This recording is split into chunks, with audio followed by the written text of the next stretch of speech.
Hi guys, you're going to join us for part 3 of the Range Rover build.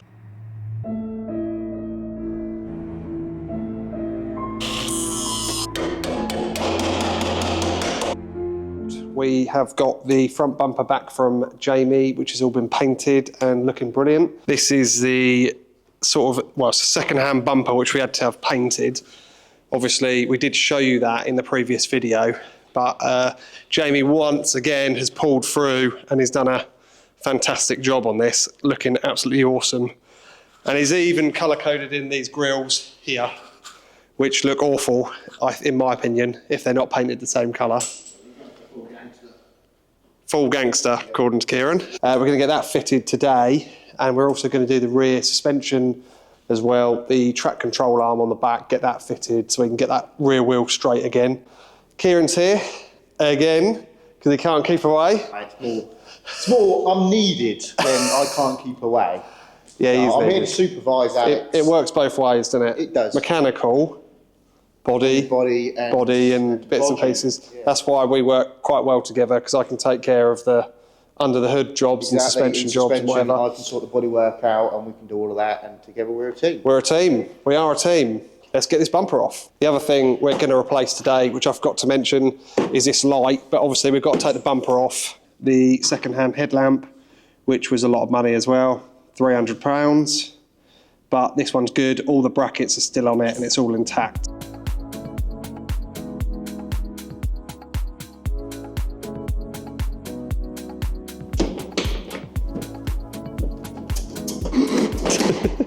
There we go. So literally just unclips off the wing, nice and straightforward.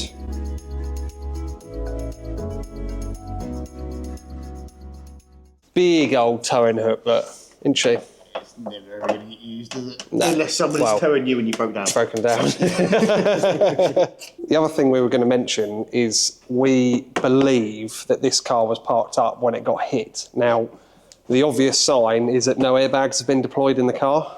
Now, what we think has happened is it got hit in the rear end hard, and it pushed the car over to one side, done the damage down the 2 doors, and then pushed, well, and then obviously rolled or got hit into something in this front end here, because the damage, although it has cracked the bumper and damaged the headlight, it's not big damage.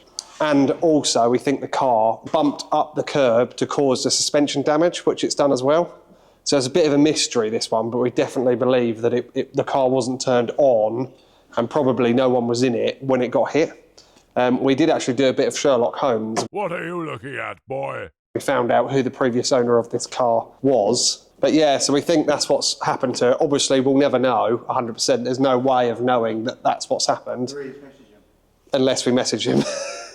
But that's what we think is most probable, don't we? Probably. Who knows? Not sure. Could be anything. Just going to disconnect both of the headlamp washer pipes. So you get in there and pop it down. Alex's trim tool useless. There we go. And then pop that. I'm pretty sure that's not how they're supposed to come out. A quick release like the Volvos. That's well and truly broken.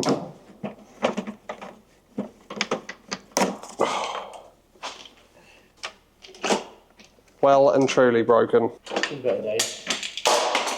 And then we've got a little surprise, because Kieran went on a little shopping spree the other day, didn't you? I did. I may have made a purchase. Oh, what was that? You might see it. It might be a Range Rover. Oh, another one. Another Range Rover. Another one. So yeah, you'll see that in an upcoming video. Yeah, we're going to do... We've got some plans coming along for them. We've got repairs to do on that.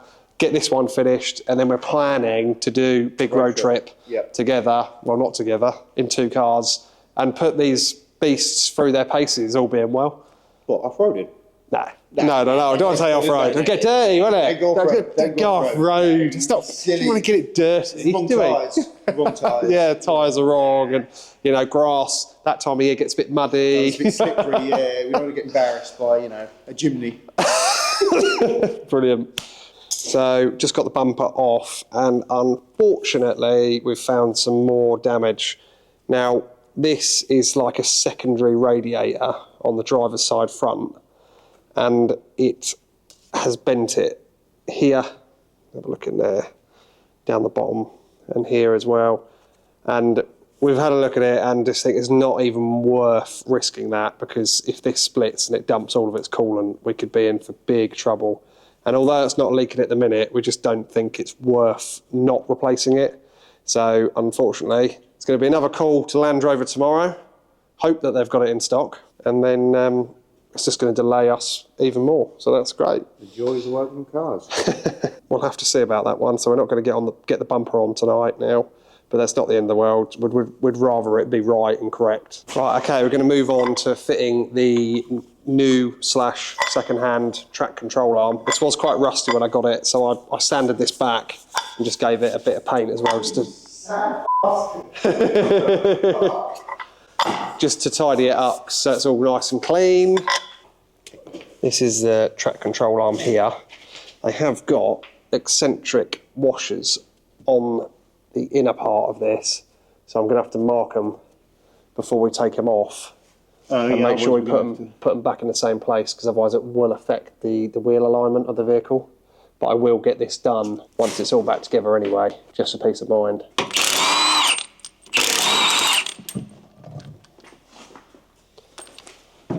Right, we've noticed something. This bolt looks like it's going to be very close. Oh, it's crazy because they've put this bolt through.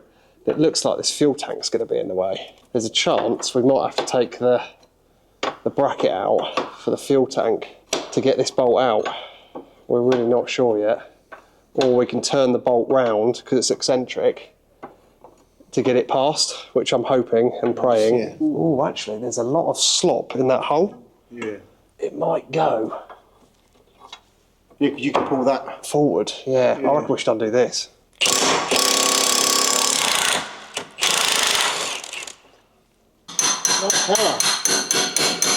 Shocks in the way. Who built this thing? I can't believe this. It's a stupid idea. This is crazy.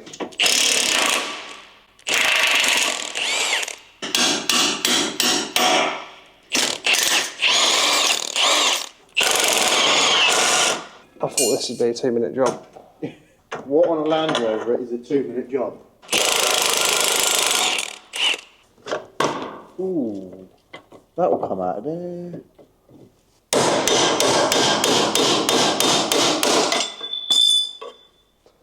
Good luck getting that in. You can see the obvious difference here instantly. This one's bent right up, and it should look like that. I thought the difference was this one was shiny and that one wasn't. But we've had a few problems up here. This eccentric bolt is exceptionally close to the fuel tank to get that out of there. To get this bolt out the bottom of that track control arm, you have to take the shock off. And a shock, we took it off, put a transmission jack underneath it, and now that's shot straight up there. So not quite sure how we're going to get that back down yet, because it's all got air suspension obviously, but we'll cross that bridge when it comes to it. All right, let's get the new one in. Bet that don't go straight in.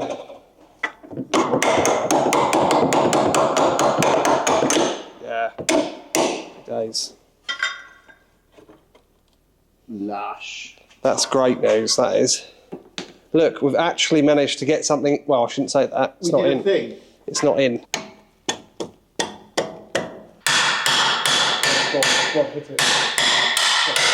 I'm just thinking, we need to deactivate the airbags so we can push this hub up more. The problem we've got now is there's too much air in this airbag for us to get the hub up. So what I'm doing is totally wrong. I should plug the scanner in and deactivate the air suspension, but that's too easy, isn't it? So I'm just going to crack the union off just to let it dump the air out of this side so we can then get the hub up. But you take quite a while, won't it? Yeah, the thing is, I can take that right out, but it'll be an instant dump of air. Yeah. Not like that. And I don't want the threads to get damaged. And this isn't really the correct way to do this, but the trouble is the car's up on the ramp, we've got the transmission jack holding this hub up. I don't want it to rip the bag if we let the suspension right down. So we'll just see if we can lose a little bit of air out of this, just to get the hub up so we can get the shock bolt through. And then the 5-minute job, which turned into a 40-minute job, is nearly done. It's getting squidgy. There we go. Right. Now we can go up. I'm probably in the wall and battering away now. Look at that! How easy it is. Oh, now it's nice and... Oh, I can't see again. Now this is all nice and... Look at the plate. Sounds a bit like you at about 9. Go for a run. He's going for a run. Sorry, the Range Rover's just having an asthma attack at the minute. Right, so we'll see if we can get the shock bolt back in now. Or is it a bit... There's the wiggly. There we go. Lovely. So let's get that one done up now. Let's get all these bolts torqued up and the eccentric washer in the right place. This arm in looks miles better already. This is what I mean about that eccentric washer. Basically, you can turn that, and as you turn it round, Just your toe under that. yeah, it can push the wheel in or out, basically. But like I say, once we've done all the work on this, we will get this four-wheel aligned anyway, to be on the safe side. Last but not least, we'll just nip the airbag back up as well. Then we'll have to turn the car on and play around with the ride height settings to get this to pump back up again. I imagine it won't be very happy about it either. Big old boys, these things, aren't they? And once the car's back on the ground, we re-inflate the suspension.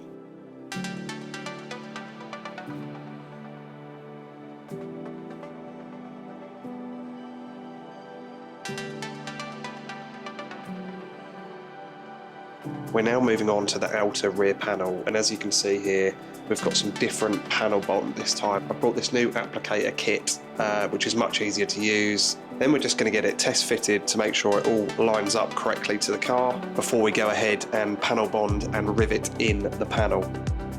We're just applying the panel bond on the areas where it was on the old panel.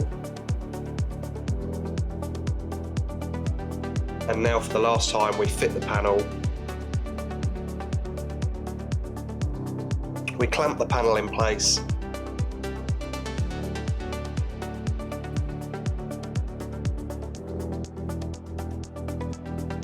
And drill and rivet it.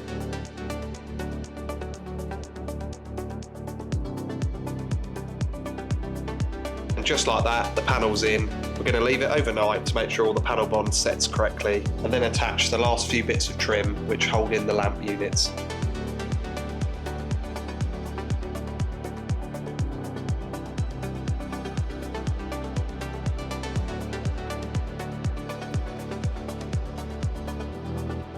We need the spoiler off to get access to the 6 bolts holding the tailgate on the 2 hinges.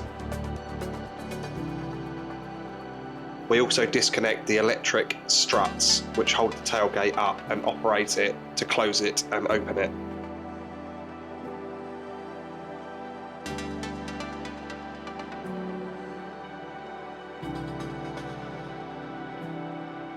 And then it just lifts off the hinges nice and easy. Now, this leads me on to the next problem. So this is a loom on the original tailgate, and this is a loom on the second-hand tailgate I've ordered, which is totally wrong. Now, I've had to order a second tailgate. You can see here that these plugs are totally different. Now, these plugs are the same as the ones on the new tailgate, but there's more wires going into the original loom than there is on this one, so it looks like we're going to have to swap the looms over. Okay, so we've been shopping at Land Rover and we've got all these new bits, new radiator, new badge, new exhaust rubber and a new wiring loom as well. This loom is for the gesture control. When you wave your foot underneath the rear bumper, it'll automatically open the tailgate. Now the original got smashed to pieces in the accident. Then we're going to make a start on draining the coolant out of this radiator. I've clamped up the hoses either side of the radiator to avoid losing too much coolant. Then we're just going to drain the coolant out of the radiator and remove all of the outer cowling. And then we're going to fit the new radiator into the new housing for it.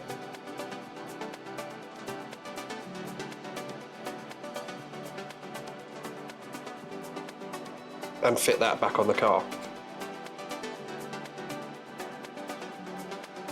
And then we're on to the next bit, putting in the new second-hand headlamp.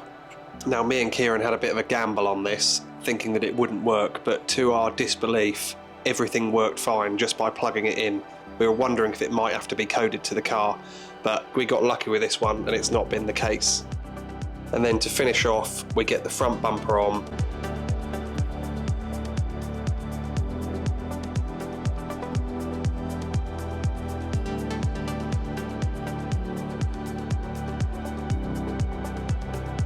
Not forgetting the front grille.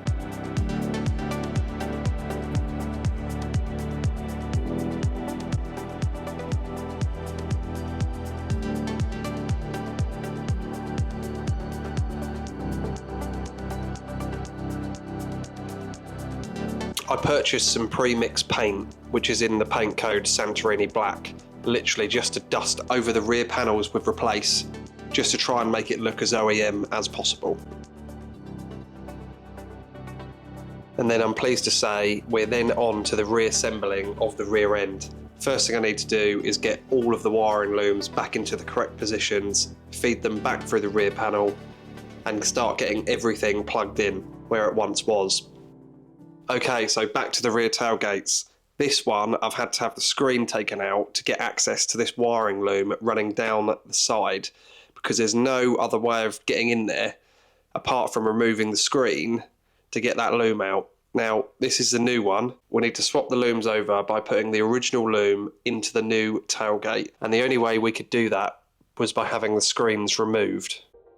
Okay, so I've stripped down the original tailgate and I've got all of the looms, modules, everything out of it to fit into our new tailgate. Then we're just fitting the boot latches either side, and then fitting the last bits of trim to the lower rear tailgate before installing it onto the car.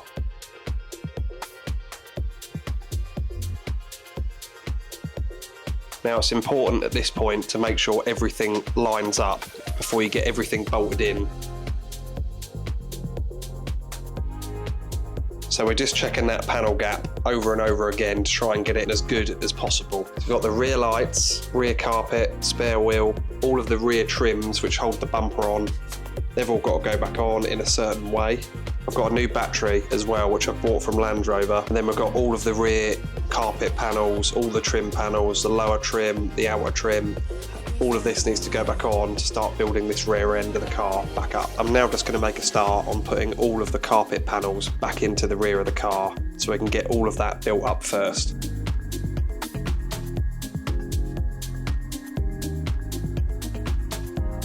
Then moving on to the rear lights, getting these all fitted and making sure they all line up with the panels all good and correctly.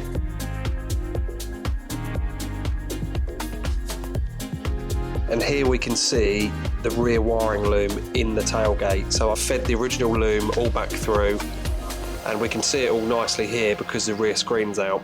Obviously this is another job we've got to do, get this screen in.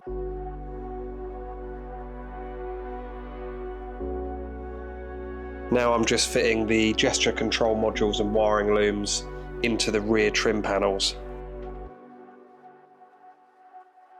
Just like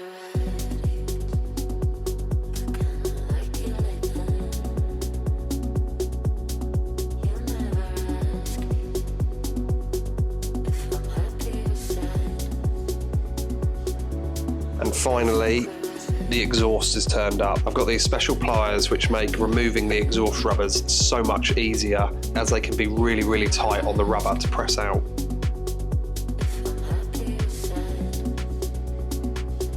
Then I'm just going to disconnect the multi-plug, which is for the exhaust valve. Then I'm just cracking off, loosening the exhaust clamp, give the exhaust a wiggle, and off it comes.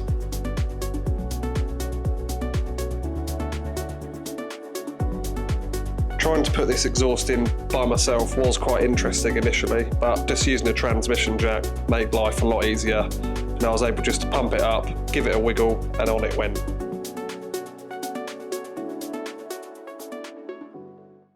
Just going to show you the extent of this damage. Look, that's what's happened to that rear box. It's just because it clipped the bottom of the exhaust where it's had the accident, and it's pushed that rear box right back into the subframe mount, and it's just crumpled it like a tin can. I mean, they're not made of anything spectacular, these exhausts. They're quite easy to bend in terms of the rear boxes. The pipes not so much, but the rear boxes definitely. But yeah, good, another job done. Next job when I got the car on the ramp is we're going to change this brake wear sensor. Now this was just hanging out like this. As you can see, it's cracked across there. Amazingly, the brake wear light wasn't on. But this is no good like this. You know, people do tape these up and just leave them, but I like to actually know what's going on with the car. So I've got a new one of these here. Easy little job, these cost next to nothing.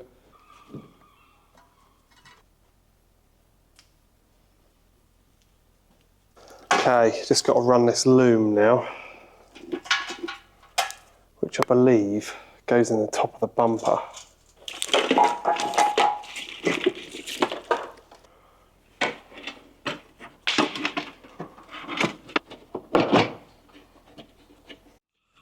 Okay, I have just literally sawed this bumper in half, the old one, because that side was obviously annihilated, just to check fitment, and we are looking really good on this side. Obviously there is a bit of trim which goes in here just to hide up the bolt holes and just tidy this section up, but I'm not going to bother putting that in because there's no point, but I thought I'd just do that just to see what it looks like basically. Looking good. There is a panel which is usually fixed to the back of the bumper. That's not on here because it's snapped off. It is on the new bumper, so it bridges that gap up here. If anybody's wondering that there's a massive gap there, that is the reason why. But yeah, all looking good. Got lights on. All good. Gonna have a play with this tailgate now, see if we can make something of it. So I just plugged in the Autel, and then we're going to do a code scan on it, just to see what we can come up with. See if we can have a look at this rear tailgate, and also we've had millions of sensors off unplugged on this, so I would rather just do a complete code scan on it basically, just to make sure everything's wiped from its memory. Right, just do a complete global scan on this, see how many hundreds of faults are in the vehicle. I reckon there's going to be absolutely loads. It's going to wipe them all down, clear everything out of there, and then we'll have a look at this tailgate, see what's going on.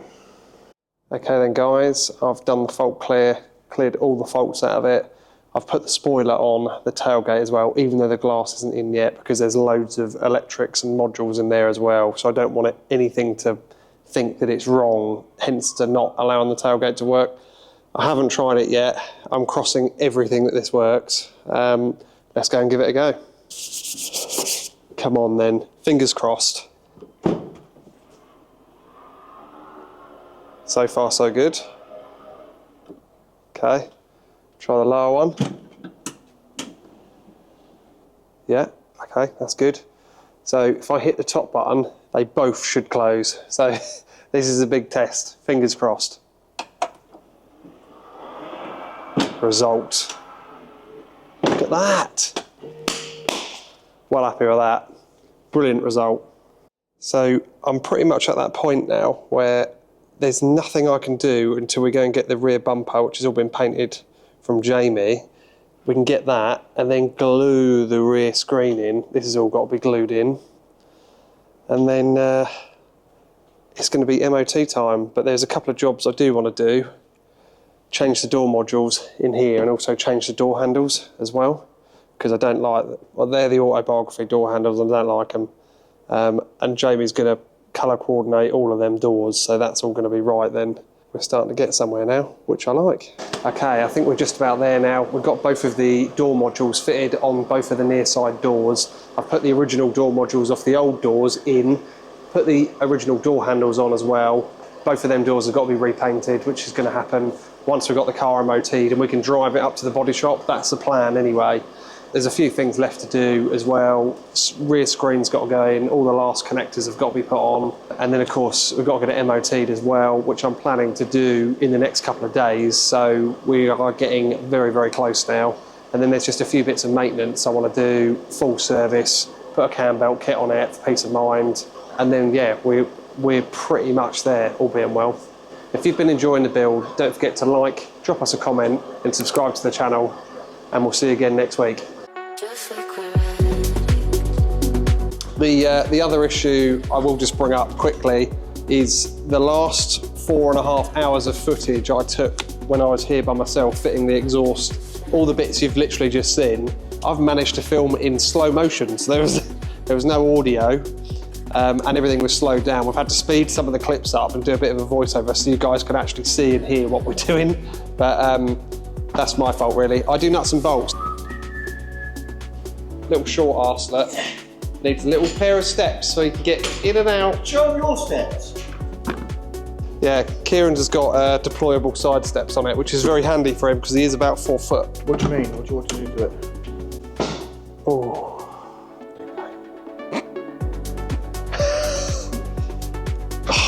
His as well, right on the bodywork. Just opened the tailgate on my ladder.